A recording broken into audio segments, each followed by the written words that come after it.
سلامتی ہے ان آنکھوں پہ جو ہدایت پہ نظریں جمائے بیٹھی ہیں، سلامتی ہے ان کانوں پہ جو ذکر خیر کے منتظر رہتے ہیں، سلامتی ہے ان قدموں پہ جو ہدایت کی راہ پہ گامزن ہیں۔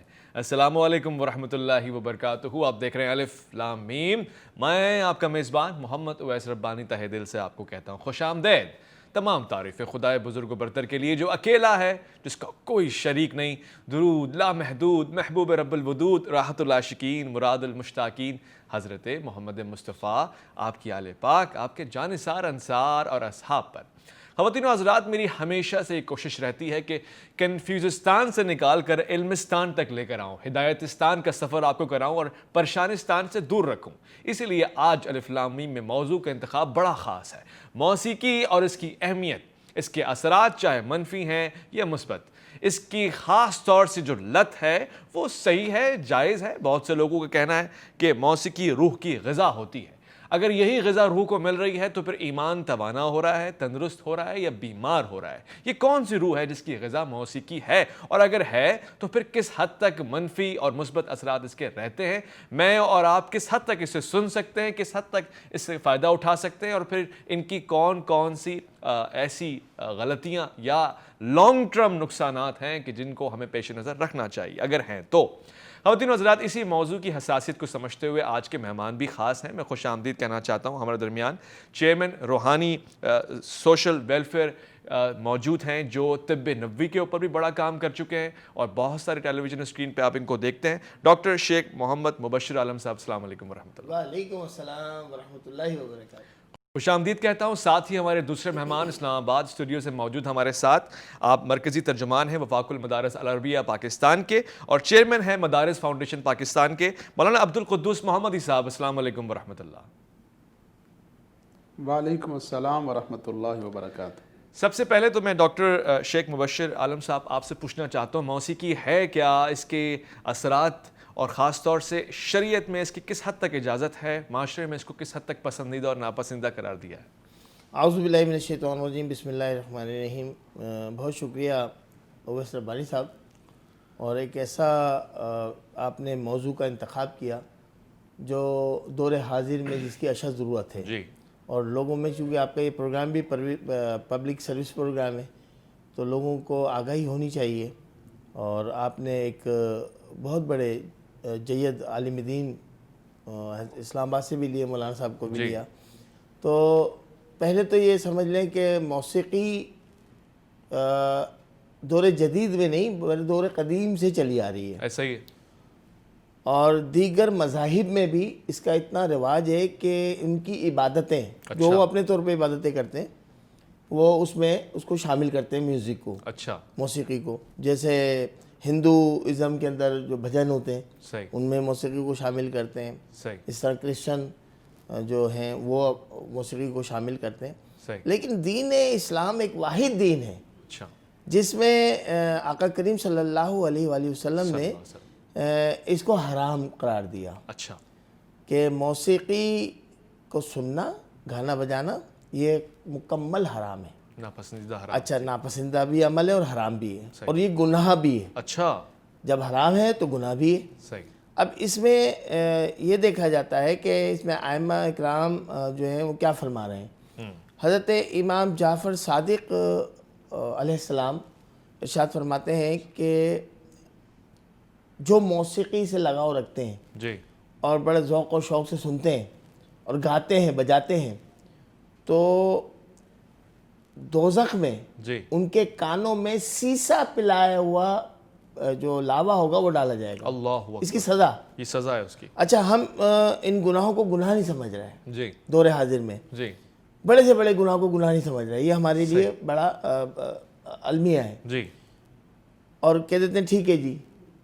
اچھا، اب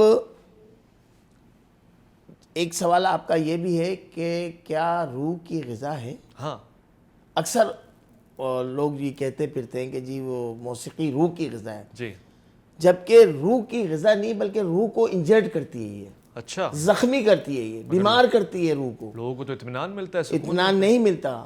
جس لو لعاب کی طرف انسان کا ذہن انسان کا جسم لگ جاتا ہے جی میوزک کے اندر مست و لست ہو کر، جی تو اس سے فحاشی کا جو وہ ہے دور دورہ ہے وہ زیادہ شروع ہو جاتا ہے. اچھا، جیسے دور حاضر میں ڈسکو کے نام پر موسیقی سنی جا رہی تو ہے. آپ تیز میوزک نہ سنیں، سافٹ سنیں، ہلکا سنیں. ہلکا سنیں یا بھاری، جب شریعت سے متصادم تو نہیں کر سکتے نا. شریعت نے حکم دے دیا کہ حرام ہے سو ہے. اچھا ٹھیک ہے، جو چیزیں حلال کر دی گئیں وہ تا قیامت تک حلال رہیں گی، صحیح، جو حرام کر دی گئی وہ تا حرام رہے. قیامت تک حرام. مگر سمجھنا میں یہ بھی چاہ رہا ہوں کہ آخر وجوہات کیا ہیں جب سوسائٹی اس کو، مولانا عبدالقدوس محمدی صاحب، معاشرے کا جو نوجوان ہے وہ اس کو اس کا اتنا پسندیدہ فیور اور فیوریٹ مقام دے رہا ہے، پسند کر رہا ہے، کان میں ہینڈ فری لگی ہے، صبح و شام لطف آ رہا ہے، پڑھائی کے بعد بریک مل جائے تو میوزک ریلیکس کرتا ہے ہمیں، کہیں گھومنے پھرنے جا رہے ہیں، ناچ گانا ہو رہا ہے شادیوں میں، تو اس قدر عام چیز ہے، عوام کو تو لطف آ رہا ہے، تو پھر اتنی ناپسندیدگی ہے کیوں؟ کیا واقعی اس کی کوئی رائے نکل سکتی، کوئی حل نکل سکتا ہے، آسانی کسی طرح سے نظر آتی ہے آپ کو؟ جی بسم اللہ الرحمن الرحیم. بہت اچھے موضوع کے انتخاب پر آپ کو خراج تحسین. شکریہ. آپ نے اپنی گفتگو میں کہا اور ڈاکٹر صاحب نے تذکرہ کیا کہ موسیقی کے بارے میں یہ جو کہا جاتا ہے کہ یہ روح کی غذا ہے، یہ بالکل غلط ہے. بدروح کی غذا تو ہو سکتی ہے، روح کی غذا نہیں ہے. اچھا، کیا بات. اور پھر یہ دلیل کہ جی لوگ کرتے ہیں، نوجوان کرتے ہیں، زیادہ کرتے ہیں، تو لوگ اور نوجوان سگریٹ پیتے ہیں، نشہ کرتے ہیں اور دیگر غلط چیزیں کرتے ہیں، تو اگر وہ زیادہ مقدار میں، زیادہ تعداد میں کرنا شروع ہو جائیں تو پھر تو کل یہ دلیل دی جانے لگے گی کہ جی پھر تو چرس ٹھیک ہے، پھر تو افیون ٹھیک ہے، پھر تو یہ جو اب انجیکشن کے ذریعے سے نشے ہو رہے ہیں وہ ٹھیک ہے، اور شیشہ ٹھیک ہے، اور فلاں چیز ٹھیک ہے. جتنی چیزیں ہیں ہمارے معاشرے میں بگاڑ پیدا کرنے والی، ان کی اگر آپ دلیل سننے کے لیے جائیں گے تو آپ کو پورے پورے مجمع نظر آئیں گے، پورے پورے ہجوم نظر آئیں گے جو آپ کے سامنے یہ بات کہیں گے کہ جی نشہ کرنے سے تو بڑا سکون ملتا ہے، اور نشہ کرنے سے تو آدمی ڈپریشن سے نکلتا ہے اور فلاں ہوتا ہے. تو وہ طرح طرح کے دلائل آپ کے سامنے دیں گے، لیکن ان دلائل کی کوئی حیثیت نہیں ہے. اور اس لیے نہیں ہے کہ اللہ رب العزت کا جو حکم ہے اور اللہ کے حبیب صلی اللہ علیہ وسلم کی جو سنت اور شریعت ہے وہ اصل میں انسانیت کے لیے اور انسانیت کی ضروریات، انسانیت کے مزاج اور انسانیت کے نفسیات کو سامنے رکھ کر اس کی ہدایات دی گئی ہیں. اس لیے انسانی عقل وہ بسا اوقات فطرت سلیمہ مسخ ہو جائے تو وہ غلط چیز کے اوپر دلیل دیتے ہیں. اور صاحب ان چیزوں کی تو کوئی دلیل نہیں ہے. میں نے کوئی عالم دین نہیں دیکھا ہوگا جو کہے گا کہ تمباکو نوشی یا چرس پی جائے یا اس طرح کی چیزوں میں نشہ آور چیزوں کا استعمال کی جائے. علماء نہیں کرتے. مگر اس معاملے میں تو میں نے علماء کو دیکھا ہے، وہ کہتے ہیں کہ صوفیزم بھی ایک چیز ہوتا ہے، اور بعض اوقات کچھ دھن ایسی ہوتی ہیں جو اللہ کے قریب کرتی ہیں. بہت سے ترانے ایسے لکھے جاتے ہیں جو وطن پرستی کی طرف یا کم سے کم خودداری اور عزت اور لائلٹی اور ڈیڈیکیشن کی طرف لے کے جاتے ہیں. تو اگر دونوں کا کمپیریزن کیا جائے تو یہاں پہ تو مجھے حضرت امام غزالی کہتے ہوئے نظر آ رہے ہیں کہ یہ چڑیاؤں کا چہچہانا، یہ بادلوں کا گرجنا، یہ ایک دھن ہی تو ہے. کچھ لوگ حضرت داؤد علیہ السلام کی طرف اشارہ کرتے ہیں کہ آپ کو خوبصورت آواز یعنی لہن داؤدی عطا ہوا، وہ بھی تو ایک دھن اور میوزک ہی تو تھا. اس کو کیسا دیکھتے ہیں آپ؟ نہیں یہ مکس نہ کریں دونوں چیزوں کو. بات یہ ہے کہ اس طرح تو اذان ہے، اس طرح تو قرآن کریم کی تلاوت ہے، اس طرح تو اللہ کا ذکر ہے، اس طرح تو اللہ کا نام ہے. بات یہ ہے کہ ہر چیز دیکھیں، چھری ہے تو چھری اچھے کام کے لیے بھی استعمال ہوتی ہے، غلط کے لیے بھی استعمال ہوتی ہے. تو آواز کا مسئلہ نہیں ہے، آواز کو مکس کر کے میوزک نہیں قرار دیا جا سکتا. میوزک یا جس چیز کے بارے میں ممانعت ہے وہ ایسی ہے کہ جس کے بارے جو نفاق کے پیدا کرنے کا ذریعہ، جو لاہ و لعب کا باعث، جو فحاشی اور یعنی کی طرف لے جانے والا. اور اللہ کے حبیب صلی اللہ علیہ وسلم جن گانے بجانے کے آلات کو توڑنے کے لیے آئے، ان گانے بجانے کے آلات کی وکالت اگر اس بنیاد پر کی جائے گی کہ حضرت داؤد علیہ السلام کا حوالہ دیا جائے گا تو اس سے زیادہ تو افسوسناک بات کوئی اور ہو نہیں سکتی. اور یا اللہ رب العزت کے قرب کے لیے خدا نخواستہ کوئی اس طرح کا حوالہ دیتا ہے تو یہ بالکل ناانصافی والی بات ہے. آپ نے امام غزالی کا حوالہ دیا تو چڑیوں کی چہچہاٹ کی کس نے نفی کی؟ بادلوں کی کس نے نفی کی؟ اذان کی، قرآن کی، لہن داؤدی کی، ہر ایک چیز کی کوئی نفی نہیں کر سکتا. نفی ہے حرام اور ناجائز چیز کی، نفی ہے اس موسیقی اور میوزک کی کہ جو میوزک اور موسیقی شر کا اور گناہ کا دروازہ کھولنے کا ذریعہ بنتی ہے. اور اس وقت جب ہم دیکھیں جس سینیریو میں ہم بات کریں اسے بھی تو سامنے رکھا جائے. اور وہ سینیریو کیا ہے کہ آج کے دور میں میوزک نے جو شر اور فساد کا دروازہ کھولا ہمارے سامنے رہنا چاہیے. جی بالکل ٹھیک ہو گیا, مناسب ہے. ڈاکٹر مبشر عالم صاحب, ذرا یہ بھی سمجھانے کی, میں کیونکہ ایک اسٹوڈنٹ کی حیثیت سے سمجھنا چاہتا ہوں اور بہت سارے لوگ اس سے فائدہ اٹھائیں گے. بر صغیر میں جو صوفی بزرگ اولیاء کرام آئے, انہوں نے اس کو ایک الگ رنگ دیا, انداز دیا, بعض اوقات قوالی کا رنگ, صوفی سما کا رنگ, اور اس طرح کے انداز سے مدد ہوئی ہے دین کی. بہت سے لوگ تو اسلام لے کر آئے, ان کو سمجھ میں آیا. تو اس کو وہاں بھی نفی کی حیثیت سے دیکھا جائے گا یا سمجھنے کی کوئی راہ نکالی جائے گی؟ پہلے تو یہ سمجھ لیں کہ اویس ربانی صاحب اور ہمارے جو جید عالم دین ہیں مولانا عبدالقدوس صاحب, انہوں نے بڑا مفصل بتایا ہے سارا معاملات کو, کہ دونوں میں ایک لائن کو ڈرا کر دیا کہ میوزک الگ چیز ہے جی, اور لحن داؤدی جو تھا وہ ایک الگ معاملہ ہے. ٹھیک ہو گیا. ہم ردھم کے ساتھ ذکر بھی کرتے ہیں. جی, سلسلہ قادریہ میں جو ذکر بالجہر کرایا جاتا ہے, وہ اللہ ہو کا جو ذکر کرایا جاتا ہے, وہ بھی ایک ردھم ہے. ٹھیک ہے, وہ میوزک سے ہٹ کر ہے. میوزک سے ہٹ کر. ٹھیک ہو گیا. اچھا, اب اس طرح نقش بندیہ سلسلہ میں پاس انفاس کیا جاتا ہے, سانس کے ذریعے ذکر کیا جاتا ہے. اور اگر دیکھا جائے تو ہمارا قلب بھی ایک ردھم کے صورت میں ہی پہلے ٹک ٹک کر رہا ہے, پھر وہ اللہ اللہ کی ردھم میں آ جاتا ہے. ٹھیک ہو گیا. پھر اللہ کی ذکر وہ ہمارا قلب جو کرنا شروع کرتا ہے. صحیح. تو اللہ تعالیٰ سلامت رکھے ہمارے علماء اکرام کو. یہ سب ہمارے سر کا تاج ہیں جو ہماری رہنمائیاں مختلف مواقع پہ کرتے رہتے ہیں. اب آ جائیے, دیکھیں پہلے تو یہ ماننا پڑے گا اور اس بات پہ ایمان کامل رکھنا پڑے گا کہ قرآن پاک مکمل ضابطہ حیات ہے. ٹھیک ہو گیا. جو حکم اس کے اندر آ گیا, اس سے ایک بھی سوت نہ آگے جا سکتے ہیں نہ پیچھے آ سکتے ہیں. اس کی ممانعت قرآن میں نظر آ رہی ہے. ٹھیک ہے جی. اب احادیث کی روشنی میں اس کو سخت منع کیا گیا ہے, میوزک کو, اور گانے بجانے کے آلات جو ہیں ان کو توڑا گیا ہے. لیکن ایک جگہ جب آقا کریم صلی اللہ علیہ وآلہ وسلم ہجرت فرما رہے تھے اور مکہ مکرمہ سے مدینہ منورہ تشریف لا رہے تھے, جی, تو کچھ بچیوں نے دف اٹھایا جی, اور طلع بدر علینا کے وہ ترانے جو ہے وہ جی, جی, جی, پڑھنے شروع کیے. صحابہ اکرام نے تلواروں کی طرف ہاتھ بڑھایا, آقا کریم صلی اللہ علیہ وسلم نے ان کو روک دیا. دف جس میں جھانجر نہ ہو, جی, چھنکار نہ ہو, صحیح, ایک طرف سے وہ منڈی ہوئی ہوتی ہے کھال اور ایک طرف سے وہ کھلا ہوتا ہے, صحیح, دف. صحیح. اچھا, اب آپ نے صوفیزم کی طرف بات کو لے کر آئے جی, کہ وہاں جناب قوالی. اچھا, قوالی اور سما میں فرق ہے. صحیح. یہ فرق بھی واضح کرتے ہوئے ذرا. حضرت خواجہ غریب نواز رحمۃ اللہ تعالیٰ علیہ اور نظام الدین اولیاء رحمۃ اللہ تعالیٰ علیہ, امیر خسرو رحمۃ اللہ تعالیٰ علیہ, اس دور میں یہ دیکھا تھا کہ جوہلا قوم تھی, جی, اور زیادہ تر ہندو مت کے لوگ تھے, ہندوازم کے لوگ تھے, اور وہ بھجن کی طرف زیادہ صحیح, راغب تھے. تو آپ نے اللہ اور اللہ کے رسول کو کے کلام کو اس انداز میں سما کی صورت میں ایجاد کیا کہ لوگ راغب ہونے لگے. جب راغب ہونے لگے تو وہ دین اسلام کی جو اصل تعلیم ہے, جو رشد و ہدایت کی تعلیم ہے, جو انقلاب پیدا کر دیتی ہے اندر سے, انسان کے جسم کے اندر, انسان کے دل کی کیفیت کو بدل دیتی ہے, وہ آپ نے انقلاب برپا کیا. اور آپ لوگوں کے اس عمل سے نصف بر صغیر پاک و ہند مسلمان ہوا. یعنی جو چیز منع ہے, ممنوع ہے, حرام ہے, اگر وہ دین کی طرف بلا رہی ہے تو اس کی اجازت آپ کہہ رہے ہیں بن سکتی ہے. یہاں یہ نہیں کہہ سکتے.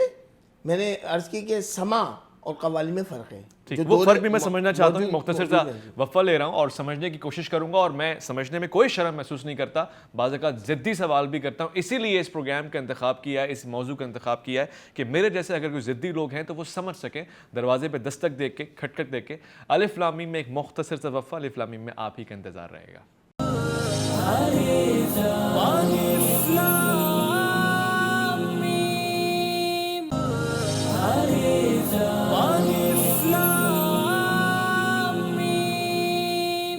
خوش آمدید. موسیقی کے اثرات کے اوپر بات ہو رہی ہے, اس کی شرعاً کس حد تک ممانعت ہے, اور پھر اگر ہے تو پھر ہم کیوں نہیں اس پہ عمل کرتے, کس بات کی کنفیوژن ہے, کہاں کہاں پہ اجازت ہو سکتی ہے, کہاں پہ بالکل نہیں ہو سکتی, اس کو سمجھنے کی کوشش کر رہے ہیں. مولانا عبدالقدوس محمدی صاحب, آپ کی طرف یہ سوال رکھ رہا ہوں, کس انداز سے موسیقی کو قبول کیا بھی جا سکتا ہے, اگر کیا جا سکتا ہے؟ مثلاً جیسے میں نے حوالہ دیا محفل سما کا یا قوالی کا, یا پھر جیسے مولانا صاحب نے بتایا کہ ہندوستان میں اس سے پہلے کس انداز میں سنا جاتا تھا، پھر اس کو بزرگوں نے کس انداز میں پیش کیا، یا پھر شاہ لطیف کی شاعری ہو اور اس میں تنبوروں کا ہونا ہو، اس کو کیسے دیکھتے ہیں؟ ذرا مجھے یہ بھی وضاحت کے ساتھ بیان کیجیے گا۔ جی دیکھیں، جو حدود ہیں وہ اللہ نے بیان کر دیں، شریعت میں رسول اللہ صلی اللہ علیہ وسلم نے بیان کر دیں، صلی اللہ علیہ وسلم، اور اس کو کوئی اور تبدیل نہیں کر سکتا اور نہ کسی کا یہ اختیار ہے۔ یہ جو ابھی بات ہو رہی ہے کہ ہمارے ہاں بعض اولیاء نے یا بعض صوفی لوگوں نے خاص طور پر انہوں نے کوئی یعنی بعض چیزیں کی، تو اس میں بھی آپ موسیقی یا گانے بجانے کی آلات کی بات نہیں کرتے، وہ تو وقت کے ساتھ ساتھ ایسی بعض چیزوں کی شکلیں بن گئی کہ جو ہم کہہ سکتے ہیں کہ آج کی اس کی بگڑی ہوئی شکل ہے۔ دیکھیں، آپ ایک مثال لے لیں کہ اس وقت حضرت مولانا طارق جمیل صاحب کی بہت ساری چیزیں زیر بحث آتی ہیں کہ جی وہ فلاں شادی میں چلے گئے، فلاں تقریب میں چلے گئے۔ تو دیکھیں، مولانا طارق جمیل ایک داعی ہیں، اور داعی ہر ماحول میں جا کر اپنی بات کرتا ہے۔ تو آپ اس مولانا طارق جمیل کے شادیوں میں جانے یا ساری سیاسی جماعتوں سے ان کے ملنے کو آپ اگر سامنے رکھیں تو یہ بات بہت آسانی سے سمجھ آ جائے گی کہ ہمارے خطے کے صوفیاء نے جو بعض چیزیں ایسی کی لوگوں کو قریب لانے کے لیے کی، لیکن وہ کسی جگہ پر بھی آپ اسے یہ نہیں کہہ سکتے کہ وہ ناجائز یا حرام تھا۔ ہمارا مسئلہ یہ ہے کہ ہم آج کی بگڑی ہوئی شکل کو دیکھ کر آج سے 700 سال پہلے 500 سال پہلے والے ایک صوفی یا ایک بزرگ کے طرز عمل کو آج کے آئینے میں دیکھتے ہیں۔ تو ہمیں آج کے آئینے میں نہیں دیکھنا چاہیے، اس تناظر میں دیکھنا چاہیے، اور یہ بات پیش نظر رکھنی چاہیے کہ داعی کا طرز عمل اور ہوتا ہے، صوفی کا طرز عمل اور ہوتا ہے، اور مفتی اور عالم کا طرز عمل اور ہوتا ہے۔ شریعت میں جائز اور ناجائز کا جو فیصلہ ہوگا وہ جائز اور ناجائز کا فیصلہ ایک مفتی اور ایک عالم دین کرے گا۔ ایک داعی اور صوفی ہے، اس نے تو ہر بازار میں، ہر جگہ میں، ہر ماحول میں جانا ہے اور ہر طریقے سے لوگوں کو بلانا ہے، اور جو بات اسے سمجھ آئے گی اس کے مطابق بلائے گا، اور جب لوگ آ جائیں گے تو پھر جو مفتی ہے، جو عالم ہے، جو معلم ہے، وہ یہ بتائے گا کہ حدود کون سی ہیں اور جائز کیا چیز ہے اور ناجائز چیز کیا چیز ہے۔ یہ تو آپ نے واضح طور سے بتا دیا داعی صوفی میں اور عالم میں فرق، اور جو موضوع ہے میں چاہتا ہوں اس میں بھی ایسے ہی وضاحت کے ساتھ مجھے بیان فرمائیے گا کہ کس حد تک موسیقی کی اجازت ہے، کیونکہ عام طور سے یہ بھی دیکھا جاتا ہے کہ ملک کا ترانہ ہو، نغمہ ہو، قومی اس طرح کے دھن ہو، ان کو تسلیم کیا جاتا ہے۔ تو کیا کوئی صورت نکلتی ہے کہ جب ہم اپنے ملک کے دفاع کی بات کر رہے ہوں یا اس طرح کا کوئی معاملہ ہو تو اس میں اجازت ہوتی ہے، مگر جو شیطانیت کی طرف لے کے جائے اس میں ممانعت ہوتی؟ یہ بھی ذرا بیان فرمائیے گا پلیز۔ دیکھیں، اس میں یہ بات سمجھ لیجئے کہ رسول اللہ صلی اللہ علیہ وسلم کے عہد مبارک میں رجزیہ اشعار پڑھے گئے، صحابہ کرام نے پڑھے، اور بعض ایسے بھی واقعات کتب سیرت میں ملتے ہیں کہ ایک صحابی رضی اللہ تعالیٰ عنہ بیت اللہ شریف کی طرف جا رہے ہیں اور تلبیہ پڑھنے کے بجائے وہ رجزیہ اشعار پڑھ رہے ہیں، اور اللہ کے حبیب صلی اللہ علیہ وسلم نے ان کی حوصلہ افزائی فرمائی، حالانکہ وہ ٹائم ہے تلبیہ پڑھنے کا، لبیک اللہم لبیک کہنے کا ہے، لیکن وہ کفار کو جو رجزیہ ترانے ہیں وہ پڑھ رہے ہیں، اور اللہ کے نبی صلی اللہ علیہ وسلم ان کی حوصلہ افزائی فرما رہے ہیں کہ یہی آپ کا انداز ہے اور یہی آپ کی تلبیہ ہے۔ تو اس لیے یہ بات ذہن میں رکھنی چاہیے کہ بعض اوقات جو جہادی ترانے کہہ لیں یا جو ہے وہ دفاع وطن کے حوالے سے یا قومی جذبے کے اظہار کے حوالے سے جو ایک رجزیہ اشعار یا اس کا انداز ہے، اس کی تو ہمیں سیرت طیبہ میں مثالیں ملتی ہیں، لیکن دیکھیں یہ ایک بڑا نازک معاملہ ہے، اس لیے ہم کسی ایک چیز کو متعین کر کے نہیں کہہ سکتے، لیکن جو شریعت کا اصول ہے وہ اصول یہ ہے کہ اللہ کے حبیب صلی اللہ علیہ وسلم نے فرمایا کہ مجھے گانے بجانے کے آلات کو توڑنے کے لیے بھیجا گیا۔ تو گانے بجانے کے آلات اور گانے بجانے کے آلات کا جہاں کہیں دخل ہوگا تو اس کے بارے میں تو ہمارے سامنے شریعت کی تعلیم واضح ملتی ہے۔ البتہ رجز کا جو کنسپٹ ہے اس کو سامنے رکھتے ہوئے اگر کوئی ترانہ یا کوئی ایسا انداز کہ جس کی وجہ سے قومی جذبے کا اظہار ہو تو اس میں بھی حدود کو پیش نظر بہرحال رکھنا چاہیے، اس کو رکھ کر جو رجزیہ ایک اشعار کا تصور ہے اسے فالو کیا جانا چاہیے۔ صحیح، خوبصورت ہو گیا۔ ڈاکٹر صاحب، ہمارے ہاں شادی بیاہ میں تو بڑا دیکھا جاتا ہے کہ جب تک ڈھول نہ بجے، ڈھولکی نہ بجے تو مزہ ہی نہیں آتا، لطف ہی نہیں آتا۔ خواتین میں خاص طور سے یہ بڑا عام ہے۔ اب اس کے پیچھے کیا معاملہ ہو سکتا ہے یہ تو مجھے نہیں پتا، مگر کیا یہ بھی اسی فہرست میں آتا ہے جو کہ معاشرے کو نقصان پہنچا رہا ہے؟ کیونکہ کوئی نہ کوئی وجہ تو ہوگی اگر دین نے منع کیا۔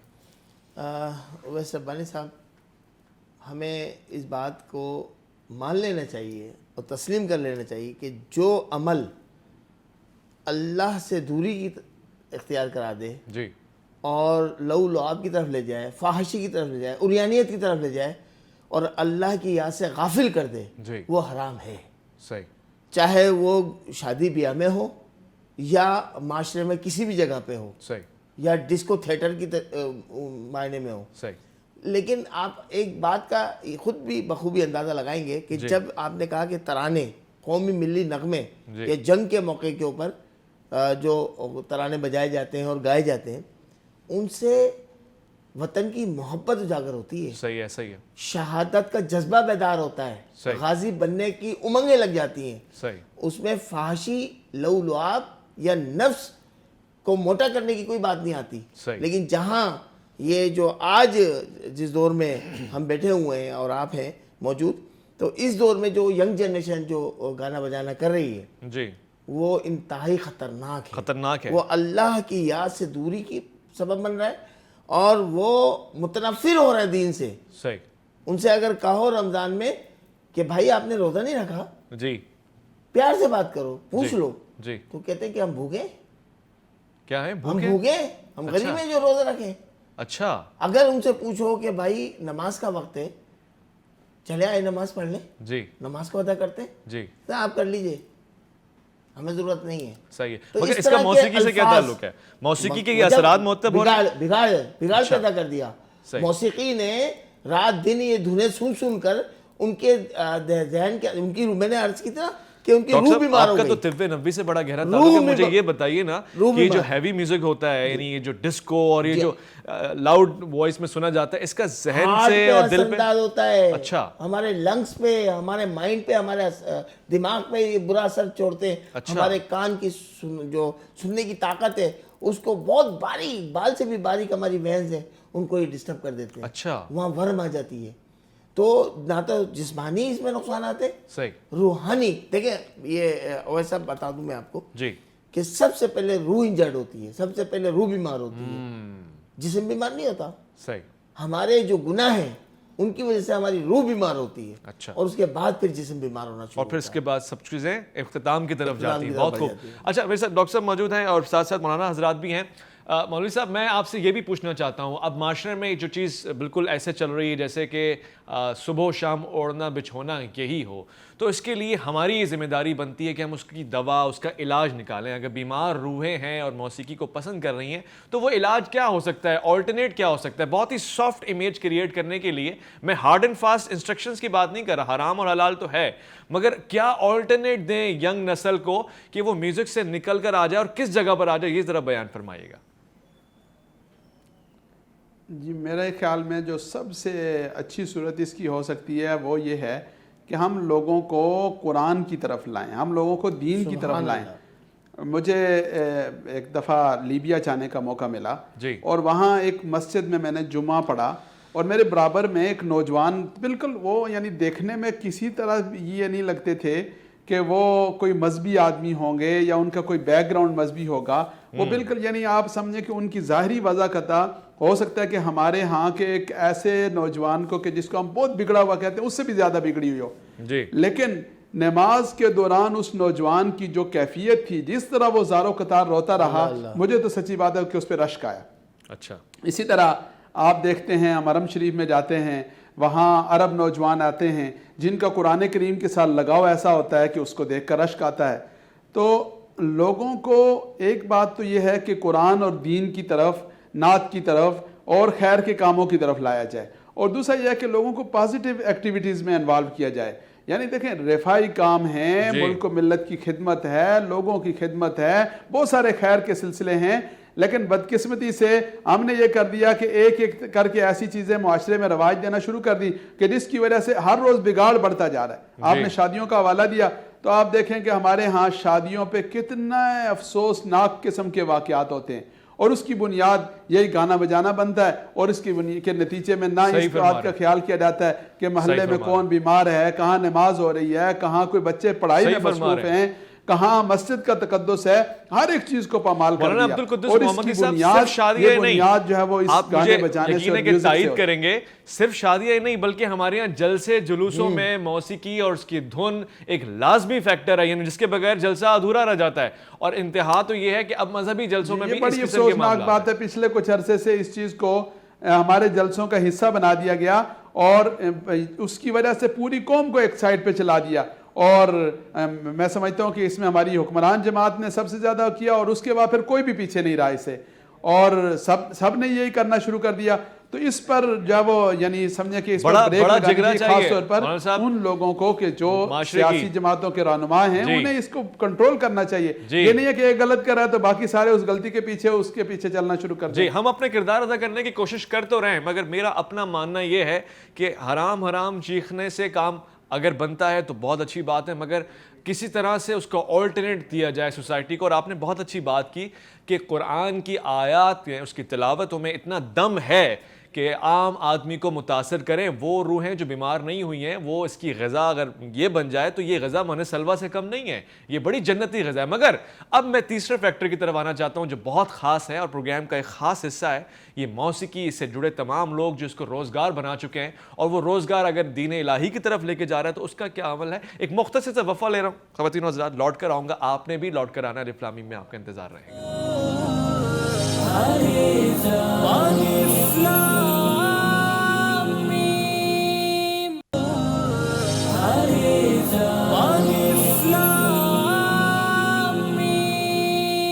خوش آمدید. میں پروگرام کے ایک خاص حصے کی طرف آ چکا ہوں. میں سمجھنا چاہ رہا ہوں کہ موسیقی کس حد تک برے اثرات چھوڑ سکتی ہے معاشرے میں، اور اس کے نقصانات کہاں پر آ رہے ہیں. جب ہم شکایت کرتے ہیں ڈپریشن، فرسٹریشن کی، انزائٹی کی، تو کیا اس کا موسیقی سے کوئی رابطہ، کوئی ربط ہے یا نہیں ہے. جب ہم کہتے ہیں کہ جی رات کو جب تک گانا نہ سن لیں مزہ نہیں آتا، کھانا ہو اور ساتھ ساتھ میوزک نہ چل رہا ہو تو مزہ نہیں آتا، تو یہ مزہ ہے کیا؟ کہیں یہ مزہ ہمیں برباد تو نہیں کر رہا؟ میں اس کے میڈیکل ایکسپیکٹس بھی کور کرنے کی کوشش کر رہا ہوں. صرف یہی نہیں کہ بہت ساری چیزیں منع ہیں، آپ کرتے ہیں، مگر کچھ چیزیں کرنے سے آپ کو ظاہراً فائدہ مل جاتا ہے. میں تو اس حوالے سے بھی گفتگو کر رہا ہوں کہ شاید اس کا ظاہری فائدہ بھی ظاہری طور سے نہ صحیح مگر بڑے نقصان کی طرف لے کے جا رہا ہے. میں یہ سوال پوچھنا چاہتا ہوں ڈاکٹر مبشر عالم صاحب، یہ سوسائٹی میں بہت سے لوگ اس کو پیشہ بناتے ہیں، یعنی میں وہ دھنیں بناؤں، وہ گانے بناؤں جس کی وجہ سے مجھے روزی ملے. اور اب تو اتنا ضروری حصہ نظر آنے لگا ہے کہ ٹیلی ویژن سے لے کر فلم سے لے کر چھوٹے چھوٹے سافٹ ویئر، سوشل میڈیا تک، جب تک آپ اچھی دھنیں نہیں بنا دیتے، اچھے انسٹرومنٹس کا استعمال نہیں کرتے، تو وہ سارا کمایا ہوا پیسہ اگر میں سوچوں کہ میں دین الہی میں، اللہ رب العزت کے دین میں اور اسلام کی خدمت میں خرچ کروں تو کسی حد تک کچھ اجازت مل سکتی ہے، کچھ نفع نقصان بن سکتا ہے. دیکھیں اویس ربانی صاحب، معاملہ یہ ہے کہ اس میں تباہی اور نقصانات کے علاوہ کچھ نہیں ہے. اچھا ہم سے جو پہلے جنریشن تھی، ہمارے والدین، آپ کے والدین، کوئی اگر خاندان میں یا اڑوس پڑوس میں کوئی شخص یا کوئی خاتون ایسی دکھتی تھی کہ جی یہ فنکار بن گئی اور یہ گلوکار بن گئی، جی تو اس کو معیوب نظروں سے دیکھا جاتا تھا. جی اس کو اچھا، بلکہ یہاں تک کہ جاتا تھا کہ ان کو منع کر دیں، ہمارے گھر میں نہ آئے. اللہ اکبر. یہاں تک تھا اس زمانے میں کیوں؟ کیونکہ ایمان ہم سے زیادہ ان کے مضبوط تھے. اب تو جب تک سیلفی نہ لیں ساتھ میں کھڑے، ٹھیک ہے جی. اب دور حاضر میں جو معاملات ہو رہے ہیں، جتنی موسیقی کو رواج دیا جا رہا ہے، جتنے گانے بجانے کو رواج دیا جا رہا ہے، تو شرفا جو ہے نا وہ چھپ کے رہ گئے ہیں، اور یہ لوگ جو ہیں شرفا کی فہرست میں آ گئے ہیں. صحیح. اور اس کو آنے والی جو جنریشن، ہماری جو جنریشن ہے، وہ اس بات کو بہت اچھا سمجھ رہی. ایک اگر گھر کے اندر چھوٹی سی بچی ہے اور وہ کسی گانے پہ تھرک رہی ہے تو سارے گھر والے اس کو اپریشیٹ کر رہے ہوتے ہیں کلپنگ کر کے. جی ایسے ہی ہے. جبکہ اس کو کرٹیسائز نہیں کرتے، اس کو ڈانٹتے نہیں ہیں.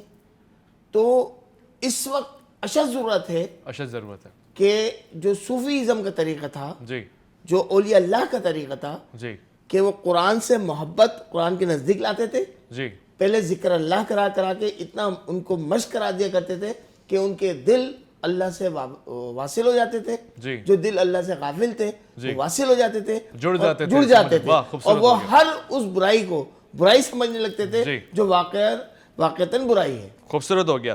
میں مولانا عبدالقدوس محمدی صاحب سے سوال پوچھنا چاہتا ہوں بطور خاص. پروگرام میں وقت بہت کم رہ گیا ہے اور 2 ٹوک اس کا جواب میں توقع رکھوں گا آپ سے ملتا رہا. ایک تو یہ کہ ایک عام آدمی سفر کر رہا ہے بسوں میں, ایک شادی سے گزر رہا ہے یا ویسے, اب وہ جو موسیقی, وہ دھن, وہ آلات, وہ انسٹرومنٹ جو اس کی کان میں بج رہے ہیں, اس کا بھی گناہ اس کو ملے گا, نقصان اٹھائے گا؟ نہیں. پہلی چیز سوال یہ ہو گئی. دوسرا, وہ جو ہمارے موبائل میں رنگنگ ٹونز ہوتی ہیں, وہ رنگ ٹون ہر طرح کی ہوتی ہیں, اس میں تمام قسم کے گانے ہوتے ہیں, موسیقی ہوتی ہے, تو اس کے بجنے سے آس پاس کتنے لوگ اس کا نقصان, نفع, فائدہ اٹھا سکتے ہیں؟ خاص طور سے مسجد میں آپ نے دیکھا ہوگا بہت دفعہ بج رہا ہوتا ہے, اس پہ ذرا روشنی ڈال دیجیے گا.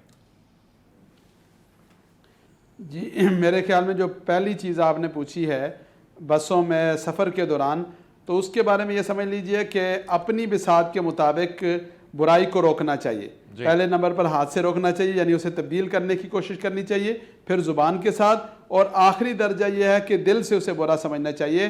ایک معاملے میں کوئی آدمی اگر بے بس ہے تو اللہ کی رحمت سے امید ہے کہ اس سے مواخذہ نہیں ہوگا. اس لیے یہ والا معاملہ تو بہت واضح ہے. جہاں تک تعلق ہے جو ہمارے ہاں اس موسیقی کے اثرات ہیں یا اس کے جو نتائج ہیں یا اس کی وجہ سے ہمارے ہاں چیزیں متاثر ہو رہی ہیں, تو ہمیں اس حوالے سے مؤثر کردار ادا کرنا چاہیے. اور خاص طور پر آپ نے جو مساجد کا تذکرہ کیا, تو ہم اکثر اوقات لوگوں سے کہتے ہیں, ممبر و محراب سے کہتے ہیں کہ وہ عام حالات میں بھی اپنی رنگ ٹونز ایسی استعمال کریں کہ جو باوقار ہوں, جو ڈیسنٹ ہوں, جو ایسی نہ ہوں کہ کسی مجلس میں بجیں تو اگلے بندے کو یہ لگے کہ یہ کتنا غیر مہذب آدمی ہے. اور خاص طور پر مسجد میں یا کسی دینی محفل میں بج جائے تو لوگ وہ پرانی سارے گناہوں کے دور کی وہ ساری یادیں لوٹ آئیں, تو یہ بڑی افسوسناک بات ہوگی. اس لیے ہم اس بات کا اہتمام تو کر سکتے ہیں کہ ہم رنگ ٹونز ایسی استعمال کریں کہ جو باوقار ہوں, ڈیسنٹ ہوں, کوئی ڈھنگ کی ہوں, اور ایسی چیزیں کہ جو شریعت سے متصادم ہوں انہیں استعمال نہ کریں. مسئلے سے نکل آیا ہے, اور اس معاملے میں ہم جتنا احتیاط کر سکتے ہیں کرنا چاہیے. رنگ ٹونز ہم نے بڑی مناسب, آپ نے کہا ڈیسنٹ ہوں, اچھی ہوں, شرعاً جس کی اجازت بھی ہو, وہ والی لگا لی ہیں ہم نے. اب یہ بھی ذرا میری مدد کیجیے گا. مثال کے طور پہ ہم نے تلاوت لگا لی, قرآنی آیات لگا لی, نعت شریف لگا لی ہے, اور پھر اکثر لوگ یہ کہتے ہیں ہم اس لیے نہیں لگاتے کہ اس کی بے حرمتی ہوتی ہے, ہم بیت الخلاء یا ایسی جگہوں سے گزرتے ہیں وہاں اس کا میں یہ بھی نہیں کہہ رہا کہ نعت لگا دیں یا تلاوت لگا دیں یا اذان لگا دیں, یہ نہیں. دیکھیں نعت یا تلاوت رنگ ٹون کے لیے نہیں ہے, وہ سننے کے لیے, اس کو عمل کرنے کے لیے ہے. رنگ ٹون ہے اطلاع دینے کے لیے, آگاہ کرنے کے لیے. وہ میوزک میں شمار نہیں ہوتا. وہ ہونی چاہیے جس سے آپ کو اتنی اطلاع ہو جائے کہ آپ کی کال آ رہی ہے, بس.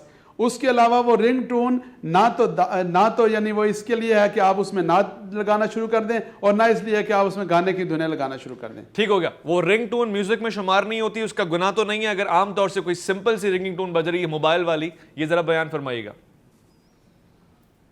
دیکھیں اس میں یعنی آپ سیمپل, یہ تھوڑا سا تفصیلی بات ہے, یہ اصل میں تو دارالفتاء بتائے گا کہ کس کا کیا معاملہ ہے, لیکن بہرحال اطلاع کی حد تک یا ایسی رنگ ٹون کی جس سے صرف آگاہی ہو اور وہ میوزک کے زمرے میں نہ جائے, اس کو استعمال کرنا چاہیے. جو بھی میوزک کے زمرے میں یا تھوڑی سی زیادہ ہو جائے تو اس سے اجتناب کرنا چاہیے.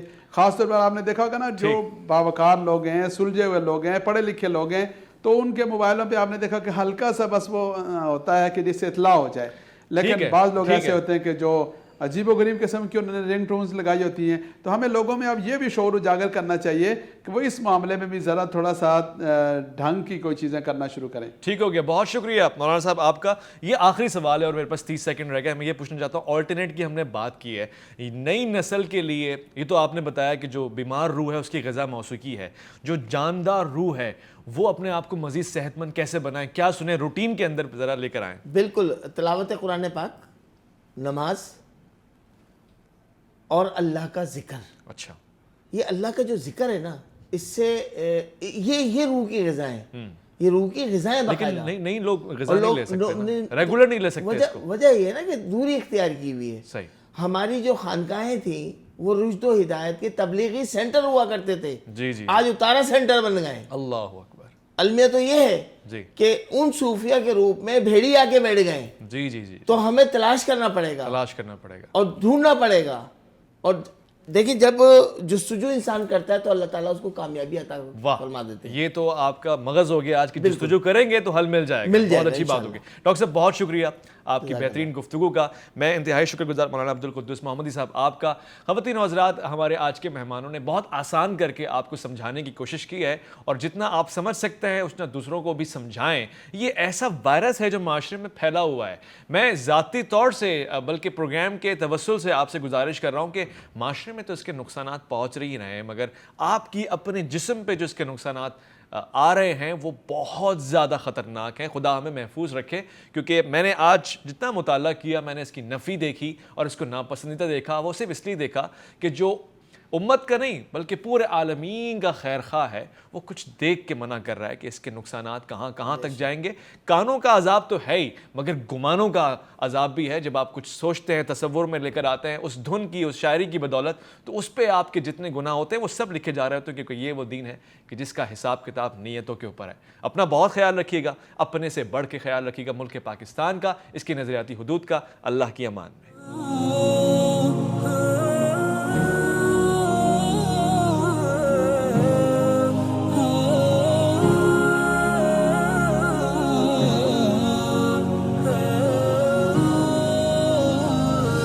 Hare